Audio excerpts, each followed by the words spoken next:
Hello दोस्तों, नमस्कार। NCB education hub YouTube channel में आप सबका हार्दिक अभिनंदन है। आज की वीडियो क्लास में हम राष्ट्रीय आंदोलन के महत्वपूर्ण प्रश्नों के बारे में अध्ययन करेंगे।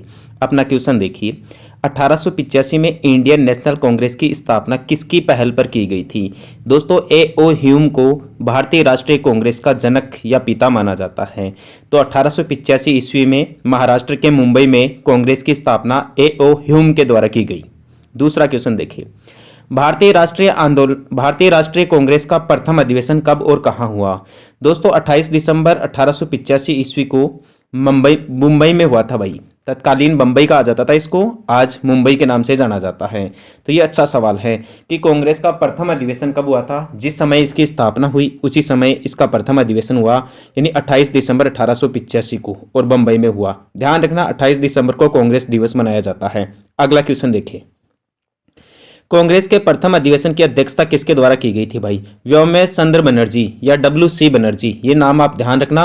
ये कांग्रेस के प्रथम अध्यक्ष थे भाई। जो अधिवेशन मुंबई में आयोजित हुआ 28 दिसंबर 1885 को, इसकी अध्यक्षता व्योमेश चंद्र बनर्जी के द्वारा की गई थी भाई। ठीक है दोस्तों, दोबारा बता देता हूं कि कांग्रेस का जो प्रथम अधिवेशन हुआ उसकी अध्यक्षता डब्ल्यू.सी. बनर्जी या फिर व्योमेश चंद्र बनर्जी के द्वारा की गई।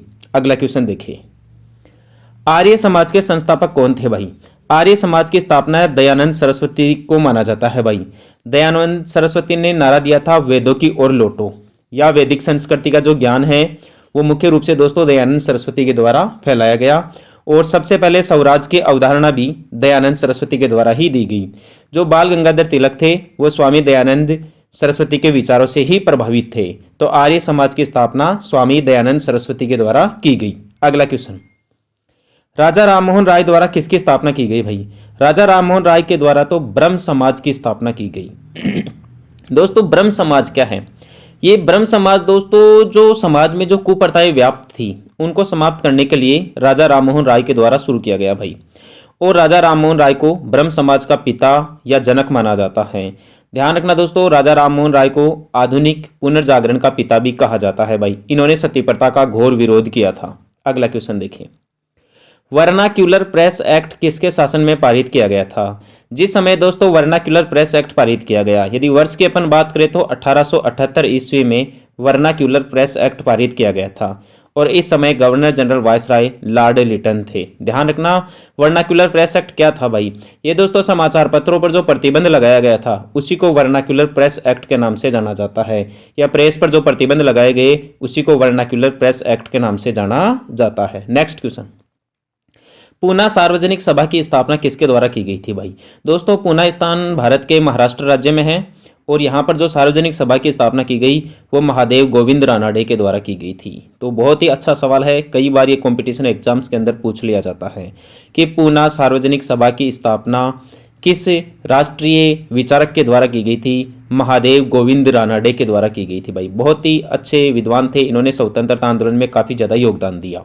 अगला क्वेश्चन देखिए भाई। यंग इंडिया के लेखक कौन थे? दोस्तों, ये यंग इंडिया जो लेख था ये लाला लाजपत राय के द्वारा लिखा जाता था। और लाला लाजपत राय उग्रवाद के त्रिस्तंभ में से एक थे भाई।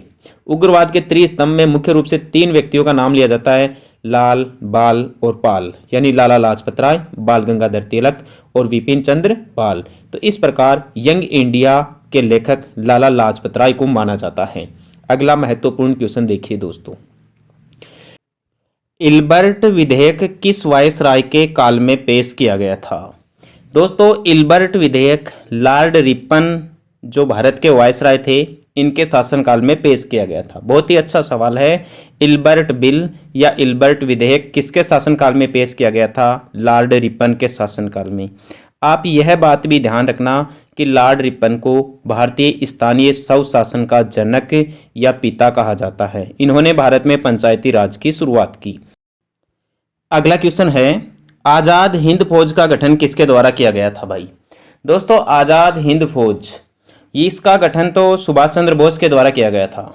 सुभाष चंद्र बोस ने टोक्यो, सिंगापुर इन क्षेत्रों को अपना कार्य क्षेत्र बनाया। और इन्होंने मुख्य रूप से जो जर्मनी के हिटलर थे उनसे सहयोग लिया और इन्होंने आज़ाद हिंद फौज का गठन किया देश को आज़ाद करवाने के लिए। तो सवाल बहुत ही अच्छा है। अगला क्वेश्चन, ब्रिटिश इंडिया सोसाइटी की स्थापना किसके द्वारा की गई थी भाई? यह दोस्तों दादा भाई नौरोजी के द्वारा की गई थी। सवाल पूछ ले जाए, ब्रिटिश इंडिया सोसाइटी की स्थापना किसके द्वारा की गई? तो दादा भाई नौरोजी के द्वारा की गई। आप यह भी ध्यान रखना कि सबसे पहले धन के निष्कासन का सिद्धांत दादा भाई नौरोजी के द्वारा ही दिया गया था। पूछ लिया जाए, भारत में धन के निष्कासन का सिद्धांत किसके द्वारा दिया गया था? दादा भाई नौरोजी के द्वारा। अगला इंपॉर्टेंट क्वेश्चन देखिए, भारत सेवक समाज के संस्थापक कौन थे? दोस्तों भारत सेवक समाज नाम की जो संस्था थी वो गोपाल कृष्ण गोखले के द्वारा गठित की गई। आप यह बात भी ध्यान रखना कि गोपाल कृष्ण गोखले गांधी जी के राजनीतिक गुरु थे भाई। कई बार कई कंपटीशन एग्जाम में यह सवाल पूछ लिया जाता है कि गांधी जी के राजनीतिक गुरु कौन थे? गोपाल कृष्ण गोखले, जिनके द्वारा भारत सेवक समाज नामक एक संस्था की स्थापना की गई। अगला क्वेश्चन देखे भाई, भारत में उग्र राष्ट्रीयता के उदय के कारण क्या थे भाई? मतलब उग्र राष्ट्रवाद, मतलब जैसे को तैसा की नीति के उदय होने के क्या क्या कारण थे? एक तो उदारवादियों की पद्धति से असंतोष, मतलब यहाँ के लोग संतोष नहीं थे। दूसरी बात, धार्मिक पुनरुत्थान और सांस्कृतिक नववाद। तीसरा था उपनिवेशों में भारतीयों के साथ दुर्व्यवहार। ये तीनों ऑप्शन सही है भाई। इन तीनों कारणों के कारण ही भारत में उग्र राष्ट्रीयता का उदय हुआ या जन्म हुआ। अगला क्वेश्चन देखिए, 1905 में बंगाल का विभाजन किसके द्वारा किया गया था भाई? सवाल पूछ रहा है कि जब 1905 में बंगाल का विभाजन हुआ उस टाइम पे भारत का गवर्नर जनरल वायसराय कौन था? उस टाइम पे लॉर्ड कर्जन था भाई। लॉर्ड कर्जन ने पूर्वी बंगाल और पश्चिमी बंगाल को दो भागों में बांट दिया गया था भाई। पूर्वी बंगाल में आधुनिक बांग्लादेश आता है, थोड़ा बहुत असम का क्षेत्र आता है। जो पश्चिम बंगाल राज्य है उसमें आधुनिक पश्चिम बंगाल का राज्य और तत्कालीन थोड़ा बहुत बिहार का क्षेत्र आता है। तो 1905 में बंगाल का विभाजन लॉर्ड कर्जन के द्वारा किया गया। अगला क्वेश्चन, उग्र राष्ट्रवादियों का साधन क्या था भाई? जो उग्र राष्ट्रवादी थे जैसे लाल बाल पाल, लाला लाजपत राय, बाल गंगाधर तिलक और विपिन चंद्र पाल, ये क्या साधन अपनाते थे? एक तो बहिष्कार अपनाते थे, एक स्वदेशी को मानते थे और एक राष्ट्रीय शिक्षा को मानते थे कि अपने देश की शिक्षा सबसे बढ़िया शिक्षा है। स्वदेशी मतलब हिंदी भाषा का उपयोग करो, हिंदी उद्योगों को बढ़ावा दो और हिंदी जो कल्चर है उसी को मान्यता दो। बहिष्कार का मतलब होता है कि अंग्रेजों के द्वारा लाई गई सभी नीतियों का बहिष्कार करें, उनके द्वारा भारत में चलाए गए कपड़ों का बहिष्कार किया जाए। अगला क्वेश्चन देखिए, दक्षिण शिक्षा समाज की स्थापना किसके द्वारा की गई? बहुत ही अच्छा सवाल है दोस्तों ये। दक्षिण शिक्षा समाज की स्थापना, इसका जन्मदाता बाल गंगाधर तिलक को माना जाता है। यह बाल गंगाधर तिलक के द्वारा दक्षिण शिक्षा समाज की स्थापना की गई। बहुत ही अच्छा सवाल है, आप ध्यान रखना, कंपटीशन एग्जाम में ये क्वेश्चन छप सकता है कि दक्षिण शिक्षा समाज की स्थापना किसके द्वारा की गई थी? बाल गंगाधर तिलक के द्वारा की गई थी भाई। नेक्स्ट क्वेश्चन देखिए, स्वतंत्रता मेरा जन्मसिद्ध अधिकार है और मैं इसे लेकर रहूंगा, यह कथन किसका है भाई? दोस्तों राष्ट्रीय आंदोलन में यह नारा बहुत गूंजा था और यह नारा बाल गंगाधर तिलक का था भाई। यानी बाल गंगाधर तिलक ने ही कहा था कि स्वतंत्रता मेरा जन्मसिद्ध अधिकार है और मैं इसे लेकर रहूंगा। अब जब बाल गंगाधर तिलक की मृत्यु तो 1 अगस्त 1920 को हो गई थी भाई, तो इनके द्वारा तो स्वतंत्रता प्राप्त नहीं की गई, लेकिन इनके जो आदर्श बने उन्होंने भारत को स्वतंत्र करवाया। अगला क्वेश्चन, मुझ पर किया गया लाठी का एक एक प्रहार ब्रिटिश साम्राज्य के कफन में कील बनकर रहेगा, ऐसा किसने कहा था भाई? ऐसा तो लाला लाजपत राय ने कहा था। जब लाला लाजपत राय लाहौर में साइमन कमीशन का बहिष्कार कर रहे थे कि Simon commission go back, Simon commission वापस जाओ, तब वहां पर कैप्टन स्टॉक के कहने पर सैंडर्स के द्वारा इन पर लाठियां बरसाई गई। तब लाला लाजपत राय ने यह बात कही थी कि मुझ पर किया गया लाठी का एक एक प्रहार ब्रिटिश साम्राज्य के कफन में कील बनकर रहेगा। अगला क्वेश्चन, अमेरिका में गद्दर पार्टी की स्थापना किसके द्वारा की गई थी भाई?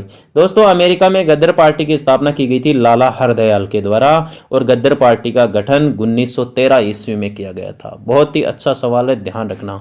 पूछ लिया जाए अमेरिका में गद्दर पार्टी की स्थापना किसके द्वारा की गई थी भाई? लाला हरदयाल के द्वारा की गई थी। कब की गई थी? 1913 ईस्वी में। अमेरिका के उस स्थान का नाम पूछ ले तो बता देना, सैन फ्रांसिस्को में की गई थी।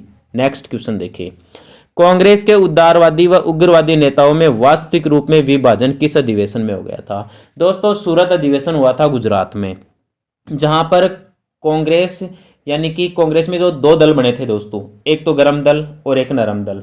तो गरम दल के नेताओं और नरम दल के नेताओं के बीच में इस बात को लेकर मतभेद हो गया था कि अध्यक्ष कौन बने, जिसके कारण इनके अंदर विभाजन हो गया था। तो उग्रवादी और उदारवादी नेताओं के बीच में विभाजन सूरत अधिवेशन के कारण हुआ।